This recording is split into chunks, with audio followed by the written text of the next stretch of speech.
Damai sejahtera Allah Bapa, itulah yang memelihara hati dan pikiranmu di dalam Kristus Yesus Tuhan.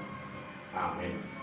Bapak, Ibu, saudara-saudara yang kekasih dalam Kristus Yesus, firman Tuhan untuk kita hari ini pada peringatan akan kematian Tuhan Yesus Kristus atau Jumat Agung, yaitu yang tertulis dalam Injil Matius pasal 27 ayat 45 sampai 56.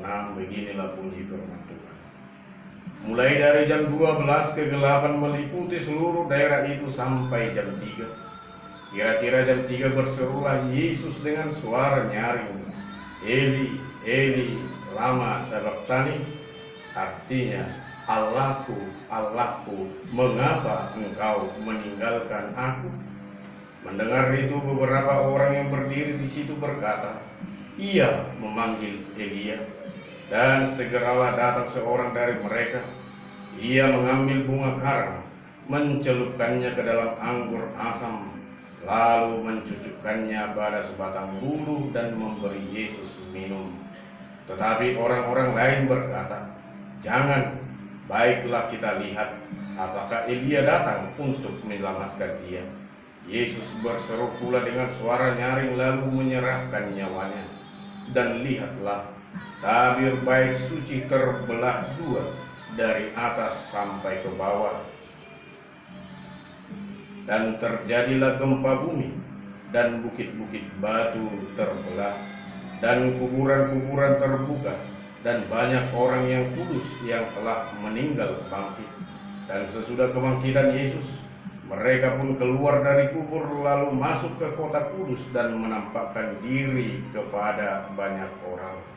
Kepala pasukan dan prajurit-prajuritnya yang menjaga Yesus menjadi sangat takut ketika mereka melihat gempa bumi dan apa yang telah terjadi, lalu berkata, sungguh ia ini anak Allah. Dan ada di situ banyak perempuan yang melihat dari jauh, yaitu perempuan-perempuan yang mengikuti Yesus dari Galilea untuk melayaninya. Di antara mereka terdapat Maria Magdalena dan Maria ibu Yakobus dan Yusuf dan ibu anak-anak Zebedeus. Demikian firman Tuhan. Pengorbanan Yesus untuk menyelamatkan. Bapak, Ibu, saudara-saudara yang dikasihi Tuhan Yesus Kristus, di masa bergabung hari ini, yaitu Jumat Agung, kita diajak untuk merenungkan sejarah kematian Tuhan Yesus Kristus untuk penebusan dosa kita.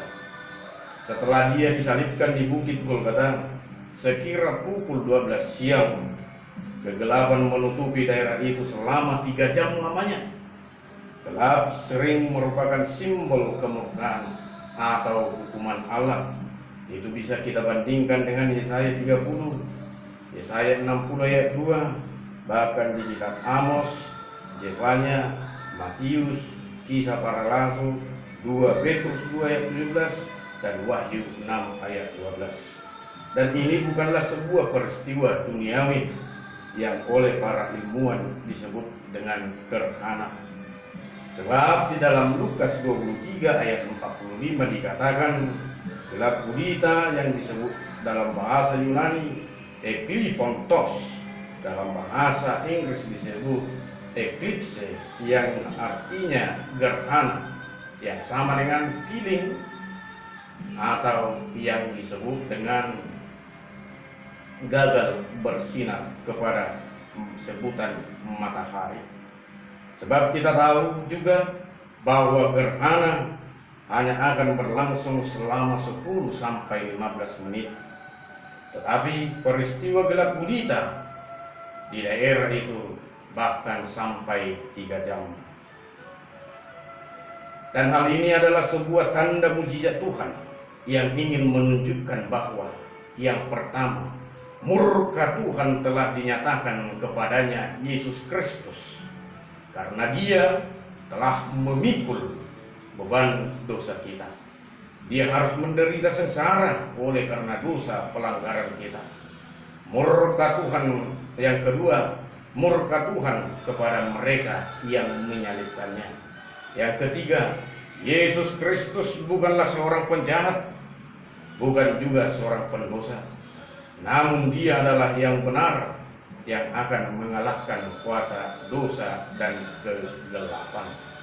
Yang keempat, ini adalah penggenapan firman yang telah dinubuatkan oleh Nabi Amos. Pada kitab Amos 8 ayat 9 dikatakan, pada hari itu akan terjadi, demikianlah firman Tuhan Allah, aku akan membuat matahari terbenam di siang hari dan membuat bumi gelap pada hari cerah. Inilah yang menandakan apa yang telah dinyatakan oleh Tuhan di dalam kemurkaannya dan penunjukan jati diri Yesus Kristus sebagai anak Allah dengan peristiwa gelap gulita tadi. Di sini kita diajak untuk meyakinkan diri kita bahwa Yesus Kristus adalah Dia juru selamat dunia yang menghapuskan segala utang dosa dan pelanggaran kita. Kematiannya juga ditandai dengan seruannya, Eli, Eli, lama sabachthani. Atau di dalam Mazmur 22 ayat 2 dikatakan, Eli, Eli, lama sabachthani. Dan di Mazmur 27 ayat 46 dikatakan tadi, Eli, Eli, lama sabachthani. Demikian juga di dalam Markus 15 ayat 34 dikatakan, Eloi, Eloi, lama sabachthani, yang arti semuanya itu, Allahku, Allahku, mengapa engkau meninggalkan aku? Mengapa Dia harus berseru? Ini menunjukkan kesetiaannya kepada Allahnya, hingga sampai nafas terakhirnya Dia berseru dan menyerahkan dirinya kepada yang mempunyainya. Disinilah kita diajak untuk tetap berserah kepada Tuhan, untuk tetap mengingat dan menyerukan namanya hingga pada akhir masa hidup kita di dunia ini. Melalui ini kita juga diingatkan untuk tidak memandang hina akan nama Tuhan, tetapi hendaklah kita takut dan setia untuk menguduskan namanya. Kematiannya juga ditandai dengan hinaan serta makian dari para serdaru. Sungguh malang Tuhan kita, Yesus Kristus. Dia yang haus bukan mendapat air segar, namun mendapat anggur asam. Padahal kita tahu bahwa Yesus Kristus adalah air hidup yang selalu memberi kelegaan bagi setiap orang yang haus. Yohanes 4 ayat 13-14. Melalui peristiwa ini, kita diajak untuk menjadi orang yang peduli terhadap sesama. Di saat orang lain membutuhkan bantuan kita, mari kita memberikan bantuan itu. Dan jangan jadikan dirimu menjadi duri bagi orang di sekitarmu. Setelah dia menyerahkan hidupnya kepada Tuhan, kematiannya juga ditandai dengan terbelahnya tirai bait Allah. Ini menggambarkan bahwa yang pertama, kematiannya telah menyatakan bahwa akan ada pemisahan antara orang yang benar dan yang jahat. Dan inilah gambaran jati dirinya sebagai hakim agung yang akan menghakimi setiap orang di hari penghakiman itu. Yang kedua, kematiannya membuka jalan kepada Bapa, seperti apa yang tertulis dalam Ibrani 10 ayat 19-20. Jadi saudara-saudara, oleh darah Yesus kita sekarang penuh keberanian dapat masuk ke dalam tempat kudus, karena Ia telah membuka jalan yang baru dan yang hidup bagi kita melalui tabir, yaitu dirinya sendiri. Kematiannya juga ditandai dengan fenomena alam seperti gempa bumi dan bukit-bukit batu terbelah dan kuburan-kuburan terbuka dan banyak orang kudus yang telah meninggal bangkit. Ini menyatakan bahwa bumi juga orang mati sekalipun turut berduka cita, bersedih atas kematiannya. Melalui peristiwa ini, kita juga diingatkan untuk meresapi arti kematiannya itu. Adakah kita merasa sedih akan sengsara yang dia pikul ini? Sudah sepatutnya lah kita menangisi dia, yang oleh dosa kita dia harus menderita. Namun tangisan yang dimintakan kepada kita saat ini adalah tangisan akan penyesalan akan dosa dan pelanggaran kita. Mari kita katakan, aku akan meninggalkan segala dosa dan pelanggaranku yang sudah membuat Yesusku mati untuk penebusanku. Hai hatiku, berhentilah untuk berbuat dosa. Ternyata keselamatan kita tidak terhenti pada kematiannya. Tangisan kita juga tidak selamanya menjadi tangisan yang mendukakan hati kita untuk selamanya. Sama seperti mereka yang di dalam kubur tadi akan keluar dari kubur, lalu masuk ke kota kudus dan menampakkan diri kepada orang banyak setelah kebangkitannya. Maka dari itu, melalui kesaksian ini, kita diajak kembali sebagai kumpulan orang kudus untuk bangkit dari keterpurukan, menjauhkan diri dari namanya pelanggaran dan perbuatan dosa, agar kebangkitannya nanti membawa kita duduk bersama Dia di dalam kerajaannya.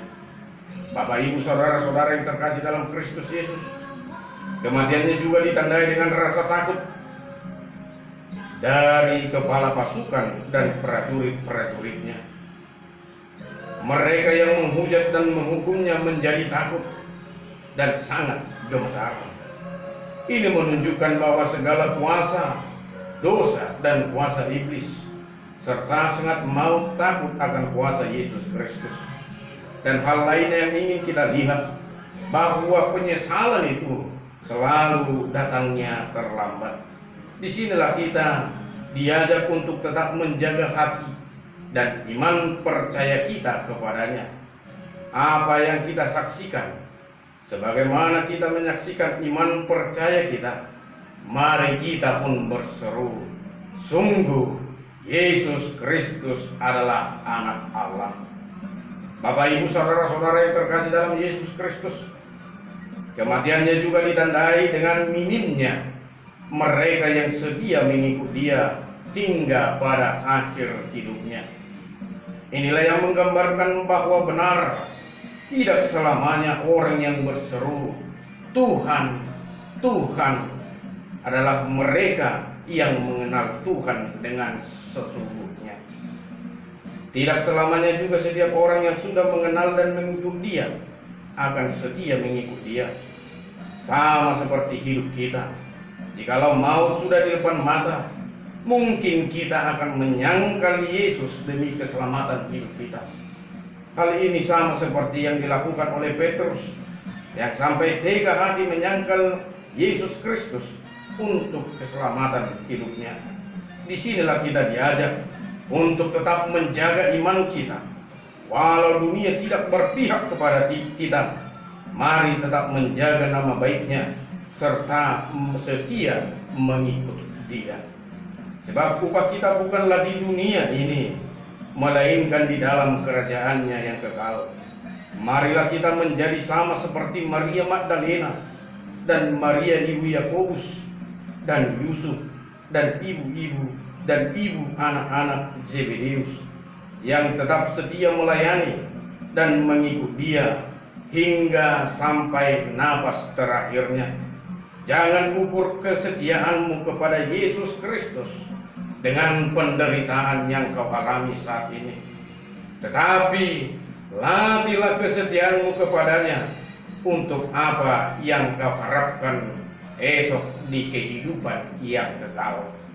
Bapak, Ibu, saudara-saudara yang terkasih dalam Kristus Yesus, mari melalui peristiwa Jumat Agung ini, peristiwa peringatan akan kematian Yesus Kristus ini, kita semakin menunjukkan kesetiaan iman kita di dalam Dia, sebab pengorbanannya telah menyelamatkan aku kamu dan kita semua.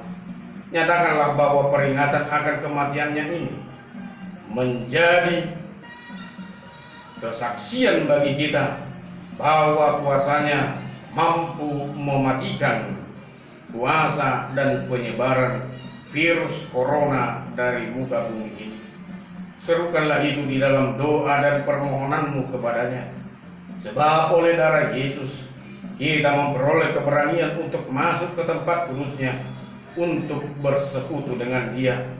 Marilah kita teguh berpegang pada pengakuan tentang pengharapan kita, sebab Ia yang menjanjikannya setia. Kiranya peristiwa pengorbanan Yesus yang menyelamatkan ini mampu menyelamatkan hidup kita, mampu memperbarui hidup kita untuk tetap setia di dalam Dia. Amin. Untuk mengisi waktu luang kita, mari kita berikan waktu kita untuk menjawab pertanyaan berikut. Yang pertama, sebutkan 7 perkataan Tuhan Yesus di kayu salib. Tuliskan nats pendukungnya. Yang kedua, disebutkan bahwa Maria Magdalena, Maria ibu Yesus, dan ibu anak-anak Zebedeus adalah sebahagian dari antara perempuan-perempuan yang dengan kekayaan mereka telah melayani Yesus dan murid-muridnya dalam memberitakan Injil kerajaan Allah. Siapa saja yang turut dalam tugas pelayanan itu, tuliskan nats pendukungnya. Dan untuk Bapak Ibu, saudara-saudara yang menjawab pertanyaan dan dengan benar, untuk 3 orang pertama akan mendapatkan hadiah langsung dari kami. Amin. Tuhan Yesus memberkati kita.